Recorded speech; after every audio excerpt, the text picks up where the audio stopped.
जय हिंद दोस्तों, स्वागत है आप सभी का एक और नई वीडियो में। दोस्तों आज की इस वीडियो में मैं आपके लिए जो है डीडीयू एग्रीकल्चर जो एंट्रेंस एग्ज़ाम दोस्तों जो है 1 तारीख को हमारा होने वाला है, 1 अगस्त को। तो दोस्तों उसके लिए मैं आपको जो है कुछ इंपॉर्टेंट क्वेश्चन बताने वाला हूं। अब दोस्तों ये क्वेश्चन जो है हर साल पेपर में पूछे जाते हैं, ठीक है। लेकिन पिछली बार क्या हुआ था कि पिछली बार जो है सिर्फ एग्रोनॉमी से क्वेश्चन आया था, लेकिन इस बार चांसेस है कि सभी जो है सब्जेक्ट से क्वेश्चन आएगा, ठीक है। तो मैं आपके लिए दोस्तों जो है जूलॉजी और एग्रोनॉमी से जो है मिला जुला जो है कुछ क्वेश्चन लेके आया हूँ जो बहुत ही इंपॉर्टेंट है, ठीक है।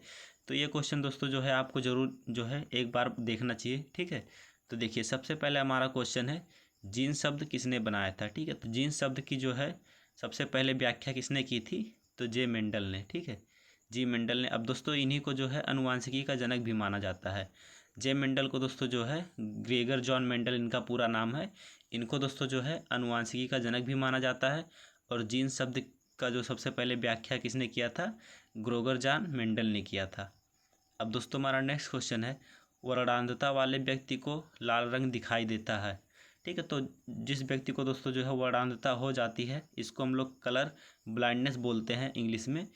तो दोस्तों जो है कलर ब्लाइंडनेस जिसको हो जाता है उसको लाल रंग कैसा दिखाई देता है, तो उसको दोस्तों जो है लाल रंग हरे रंग के रूप में दिखाई देता है, ठीक है। तो वो लाल रंग जो है लाल रंग में भेद जो है नहीं कर पाता है, ठीक है। उसे लाल रंग जो है हरे रंग के रूप में दिखाई देता है।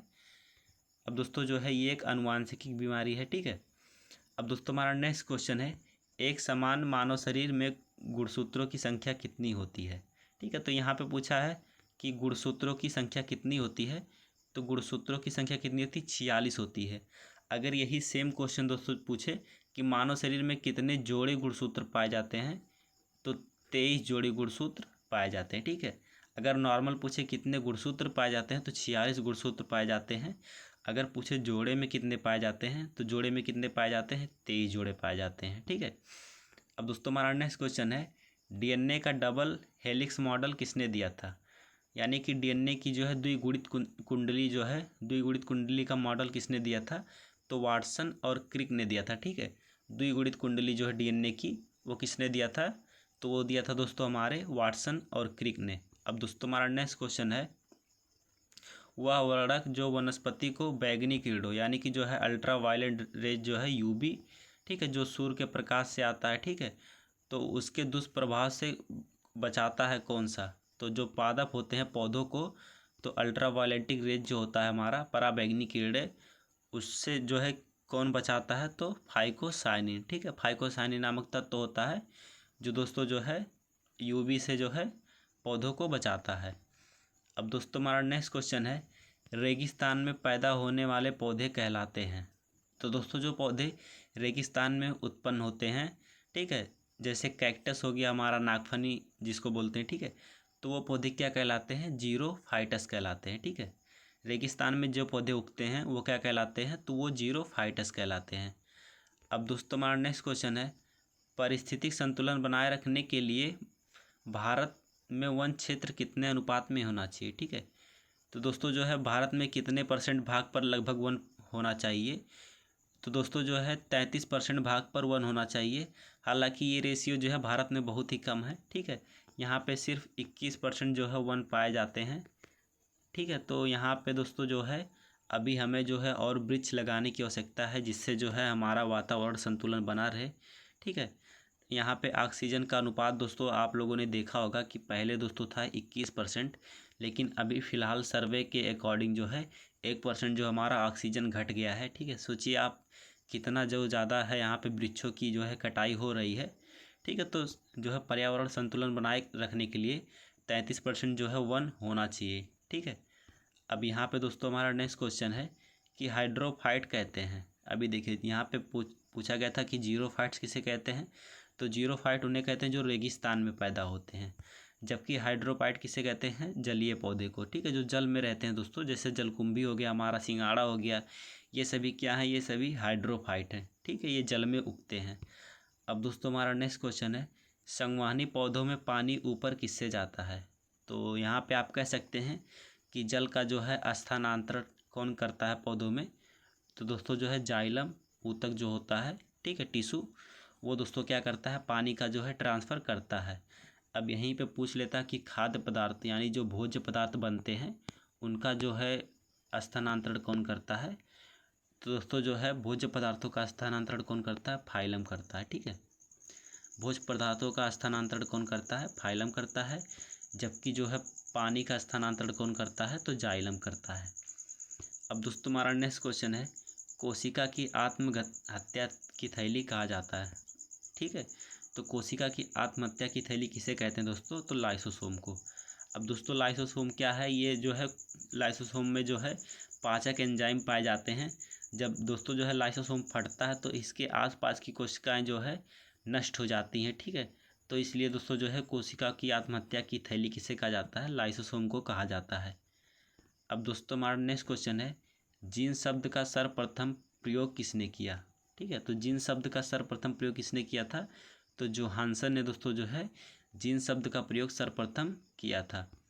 अब दोस्तों हमारा नेक्स्ट क्वेश्चन है, प्रयोगशाला में सर्वप्रथम डीएनए का संश्लेषण किया था। तो दोस्तों जो है प्रयोगशाला में डीएनए का संश्लेषण मतलब क्या दोस्तों, निर्माण। ठीक है, तो डीएनए का निर्माण सर्वप्रथम प्रयोगशाला में किसने किया था, तो खुराना ने। ठीक है, इनका पूरा नाम दोस्तों जो है हरगोविंद खुराना है। तो हरगोविंद खुराना ने दोस्तों जो है डीएनए का सर्वप्रथम जो है लैब में संश्लेषण किया था। अब दोस्तों हमारा नेक्स्ट क्वेश्चन है, लिटमस प्राप्त होता है। ठीक है, तो लिटमस दोस्तों जो है एक पेपर होता है जो अम्लता और क्षारीयता प्रदर्शित करता है। ठीक है, तो वो लिटमस पेपर दोस्तों जो है कहाँ से प्राप्त होता है, तो वो लिटमस पेपर दोस्तों जो है एक लाइकेन नामक पौधा होता है, शैवाल होता है। ठीक है, वहाँ से जो है प्राप्त होता है। अब देखिए हमारा नेक्स्ट क्वेश्चन है दोस्तों, नर पुष्प और स्त्री पुष्प को जन्म देने वाले पादप कहलाते हैं। अर्थात दोस्तों जो है एक पौधे पर नर पुष्प और मादा पुष्प दोनों पाए जाते हैं तो उसे हम लोग क्या कहते हैं, तो उसे हम लोग कहते हैं दोस्तों उभय लिंगाश्रयी। ठीक है, तो इसमें दोस्तों जो है एक ही पौधे पर नर पुष्प और मादा पुष्प दोनों पाए जाते हैं तो इसे हम लोग उभय लिंगाश्रयी बोलते हैं। ठीक है, तो इसको दोस्तों जो है जैसे उभय लिंगाश्रयी का उदाहरण पूछे तो मक्का दोस्तों जो है सबसे बेस्ट उदाहरण है। इसमें दोस्तों जो है नर और मादा पुष्प एक ही पौधे पर पाए जाते हैं। अब दोस्तों हमारा नेक्स्ट क्वेश्चन है, किस वनस्पति खाद में अधिकतम प्रोटीन होता है। तो कौन सा वनस्पति खाद दोस्तों जिसमें सबसे अधिक प्रोटीन पाया जाता है, तो सोयाबीन में दोस्तों जो है सबसे अधिक प्रोटीन पाया जाता है। इसमें दोस्तों लगभग 42% के आसपास प्रोटीन पाया जाता है जो कि सबसे अधिक होता है। ठीक है, खाद्य पदार्थों में। अब दोस्तों हमारा नेक्स्ट क्वेश्चन है, प्याज में खाद भाग है। ठीक है, तो प्याज का कौन सा भाग खाया जाता है, तो दोस्तों जो है प्याज का तना खाया जाता है। ठीक है, ये दोस्तों जो है प्याज एक रूपांतरित पत्ती है, आप इसे कह सकते हैं। ठीक है, अब दोस्तों हमारा नेक्स्ट क्वेश्चन है, आलू है। तो आलू दोस्तों जो है एक प्रकार का रूपांतरित तना है। ठीक है, अब दोस्तों हमारा नेक्स्ट क्वेश्चन है, पुष्पों का अध्ययन कहलाता है एंथोलॉजी। ठीक है, पुष्पों का अध्ययन क्या कहलाता है दोस्तों, तो पुष्पों का अध्ययन एंथोलॉजी कहलाता है। जबकि पुष्पों की खेती क्या कहलाती है दोस्तों, तो पुष्पों की खेती कहलाती है फ्लोरिकल्चर। ठीक है, यहाँ पे आपको कंफ्यूज नहीं होना है। पुष्पों का अध्ययन जब किया जाएगा तो वो क्या कहलाएगा, एंथोलॉजी। जबकि दोस्तों जो है पुष्पों का जो खेती है वो क्या कहलाएगा, फ्लोरिकल्चर कहलाएगा। ठीक है, अब दोस्तों यहाँ पे एक और पूछता है कि कीटों का अध्ययन क्या कहलाता है, तो कीटों का अध्ययन दोस्तों जो है एंटोमोलॉजी कहलाता है। ठीक है, कीटों का अध्ययन क्या कहलाता है, एंटोमोलॉजी कहलाता है। अब दोस्तों हमारा नेक्स्ट क्वेश्चन है, फाइकोलॉजी में किसका अध्ययन किया जाता है। तो दोस्तों फाइकोलॉजी में किसका अध्ययन किया जाता है, तो फाइकोलॉजी में दोस्तों जो है शैवाल यानी कि जो है एल्गी का अध्ययन किया जाता है। फाइकोलॉजी में किसका अध्ययन किया जाता है, तो फाइकोलॉजी में दोस्तों जो है शैवालों का अध्ययन किया जाता है। अब दोस्तों हमारा नेक्स्ट क्वेश्चन है, पर्यावरण का अध्ययन जीव विज्ञान की किस शाखा के अंतर्गत किया जाता है। ठीक है, तो दोस्तों जो है पर्यावरण का अध्ययन जो है परिस्थितिकी के अंतर्गत जो है किया जाता है। ठीक है, किसके अंतर्गत किया जाता है, परिस्थितिकी के अंतर्गत किया जाता है।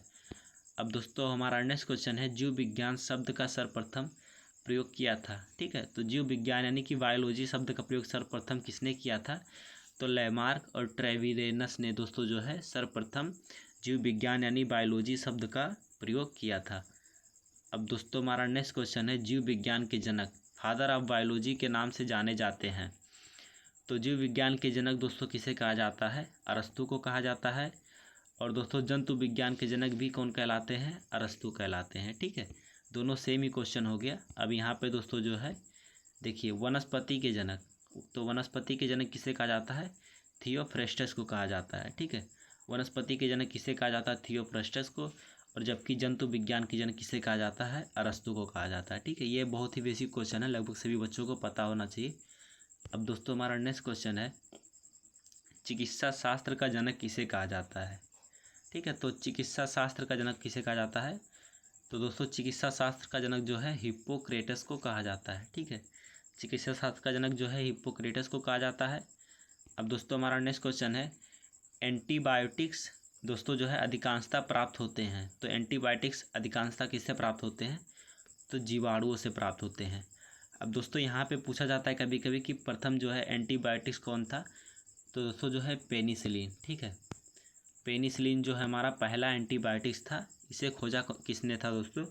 तो पेनिसिलिन की खोज जो है फ्लेमिंग ने की थी। ठीक है, पेनिसिलिन की खोज किसने की थी? फ्लेमिंग ने की थी। और दोस्तों ये जो है पहला हमारा एंटीबायोटिक था। ठीक है, पेनिसिलिन। अब दोस्तों जो है एंटीबायोटिक्स किससे बनाए जाते हैं? तो लगभग जो मोस्ट एंटीबायोटिक्स होते हैं वो जीवाणुओं से बनाए जाते हैं। अब दोस्तों हमारा नेक्स्ट क्वेश्चन है, विटामिन जो खट्टे फलों में पाया जाता है तथा चर्म को स्वस्थ रखने के लिए ज़रूरी है, ठीक है, तो कौन सा दोस्तों जो है? तो जो विटामिन है वो खट्टे फलों में पाया जाता है। तो आपको यहीं से पता लग गया होगा कि खट्टे फलों में कौन सा विटामिन पाया जाता है दोस्तों? तो खट्टे फलों में विटामिन सी पाया जाता है। ठीक है, अब विटामिन सी की कमी से दोस्तों जो है स्कर्वी रोग यानी कि जो है चर्म रोग हो जाता है। ठीक है, तो विटामिन सी दोस्तों जो है आपकी त्वचा के लिए बहुत ही आवश्यक है, जो कि कहाँ से प्राप्त होता है? जो कि खट्टे फलों में पाया जाता है। ठीक है, अब दोस्तों यहाँ पे नेक्स्ट क्वेश्चन है, विटामिन सी का जो है सबसे उत्तम स्रोत है। तो विटामिन सी का उत्तम स्रोत कौन सा दोस्तों? आंवला। लेकिन यहाँ पे मैं आपको बता दूं कि विटामिन सी सबसे अधिक जो है आंवले में नहीं पाया जाता है। ठीक है, विटामिन सी सबसे अधिक दोस्तों जो है वो किस में पाया जाता है? बारबोडेज चेरी में। ठीक है, ये एक प्रकार का जो है फल है दोस्तों, बारबोडेज चेरी। इसमें दोस्तों जो है विटामिन सी सबसे अधिक मात्रा में पाया जाता है। उसके बाद दोस्तों जो है आंवले में पाया जाता है, फिर नींबू में पाया जाता है। ठीक है, तो विटामिन सी में जो है सबसे अधिक किस में पाया जाता है? तो बारबोडेज चेरी में पाया जाता है। ठीक है, आई होप समझ गए होंगे। अब दोस्तों हमारा नेक्स्ट क्वेश्चन है, किस विटामिन की कमी के कारण मसूड़ों में जो है रक्त आता है और दांत हिलने लगता है? तो विटामिन सी की कमी के कारण दोस्तों जो है मसूड़ों से रक्त आने लगता है और दांत जो है हमारा हिलने लगता है। ठीक है, तो कौन सी विटामिन के कारण? तो दोस्तों जो है विटामिन सी के कारण। अब दोस्तों हमारा नेक्स्ट क्वेश्चन है, विटामिन सी का रासायनिक नाम है। ठीक है, तो विटामिन सी का रासायनिक नाम क्या है दोस्तों? तो विटामिन सी का रासायनिक नाम है एस्कॉर्बिक एसिड। ठीक है, अब दोस्तों विटामिन ए का रासायनिक नाम क्या होता है? तो विटामिन ए का रासायनिक नाम होता है दोस्तों रेटिनॉल। ठीक है, विटामिन ए का रासायनिक नाम क्या होता है? रेटिनॉल। और विटामिन बी का रासायनिक नाम क्या होता है दोस्तों? थायमीन। ठीक है, विटामिन बी का रासायनिक नाम क्या होता है? थायमीन। ठीक है, इस तरह से दोस्तों ये एक ट्रिक है, उस तरह से आपको याद कर सकते हैं। जैसे रथ पर, यहाँ पे पर साइलेंट है, एक टॉफ़ी। ठीक है, रथ पर एक टॉफ़ी, ये दोस्तों जो है ट्रिक है। पर यहाँ पे साइलेंट है, पहला विटामिन जो है ए। ठीक है, विटामिन ए जो है retinol, vitamin B thiamine, vitamin A यहाँ पे दोस्तों जो है इस तरह से आप ट्रिक से याद कर सकते हैं। ठीक है, तो यहाँ पे मैं कभी बना दूंगा अलग से वीडियो कि विटामिन को जो है कैसे ट्रिक से याद किया जाता है।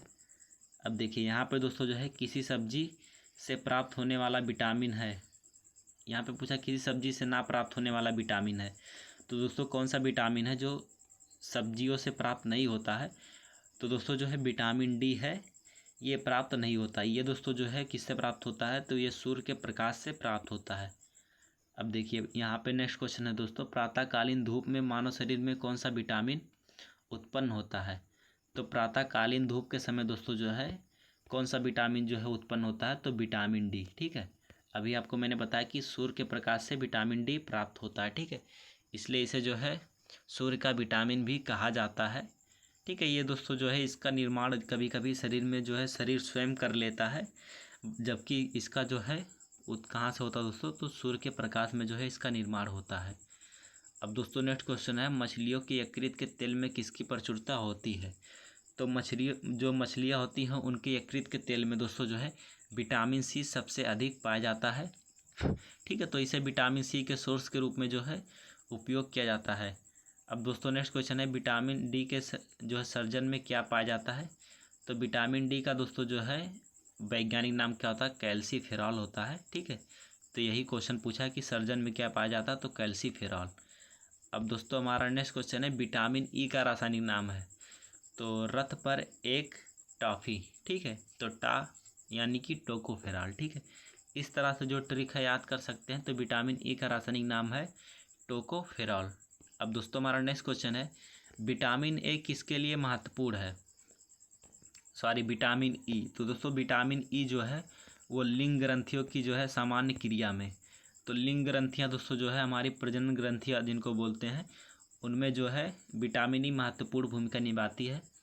तो दोस्तों जो है विटामिन ई की कमी से दोस्तों जो है नपुंसकता, ठीक है, नपुंसकता नामक रोग हो जाता है। फर्टिलिटी रेट जो है कम हो जाता है विटामिन ई की कमी से। ठीक है, तो दोस्तों यहाँ पे विटामिन ए जो है लिंग ग्रंथियों की समान क्रिया में एक महत्वपूर्ण भूमिका जो है निभाता है। अब दोस्तों हमारा नेक्स्ट क्वेश्चन है, रक्त स्कंदन में कौन सा विटामिन क्रियाशील होता है? तो विटामिन के। ठीक है, तो विटामिन के दोस्तों जो है रक्त स्कंदन में जो है महत्वपूर्ण भूमिका निभाता है।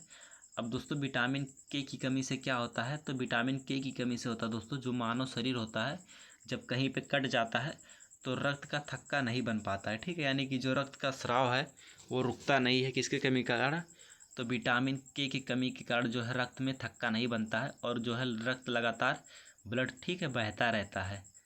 अब दोस्तों यहाँ पे नेक्स्ट क्वेश्चन है, मानव के नेत्रों के स्वस्थ संचलन के लिए विटामिन का संबंध है? यानी कि कौन सा विटामिन है दोस्तों जिससे जो है आँखें जो है स्वस्थ रहती हैं हमेशा? तो दोस्तों इसको हम लोग विटामिन ए यानी कि जो है कैरोटीन बोलते हैं, बीटा कैरोटीनॉइड जो है इसके जो है प्रभाव से दोस्तों जो है आंखें स्वस्थ रहती हैं। लेकिन विटामिन ए की कमी के कारण जो दोस्तों जो है नेत्रों से संबंधित जो है रोग उत्पन्न हो जाते हैं। तो विटामिन ए दोस्तों जो है आपकी आंखों के लिए बहुत ही आवश्यक है। ठीक है, तो गाजर, पपीता और पके आमों में दोस्तों जो है क्या पाया जाता है? विटामिन ए अधिक मात्रा में पाया जाता है।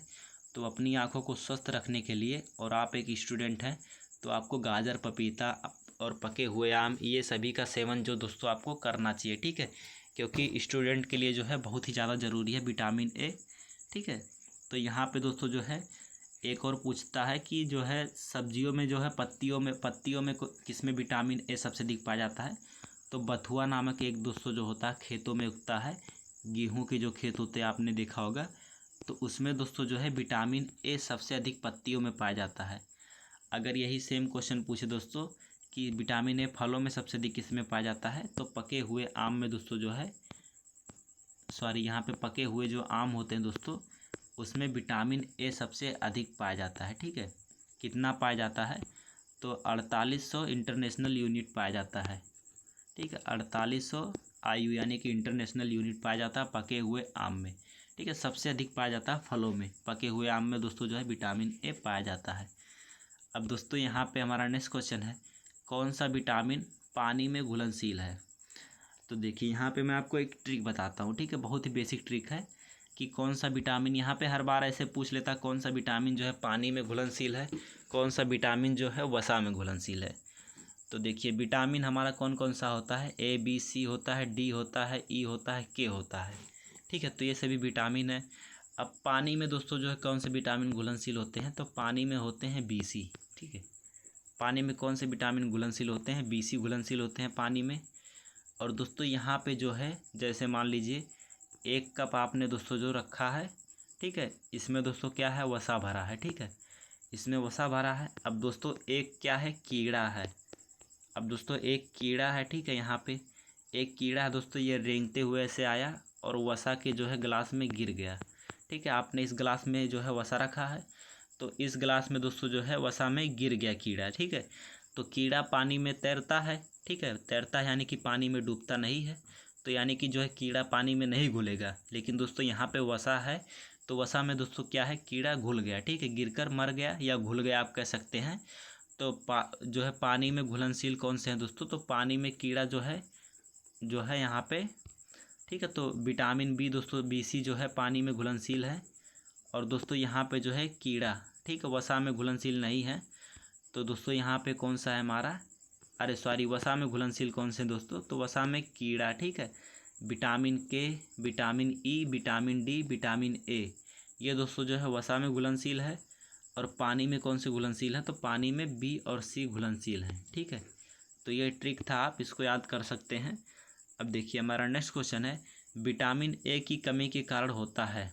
तो विटामिन ए की कमी के कारण कौन सा दोस्तों रोग होता है, तो नाइट ब्लाइंडनेस, यानी कि जो है रतौंधी नामक रोग होता है।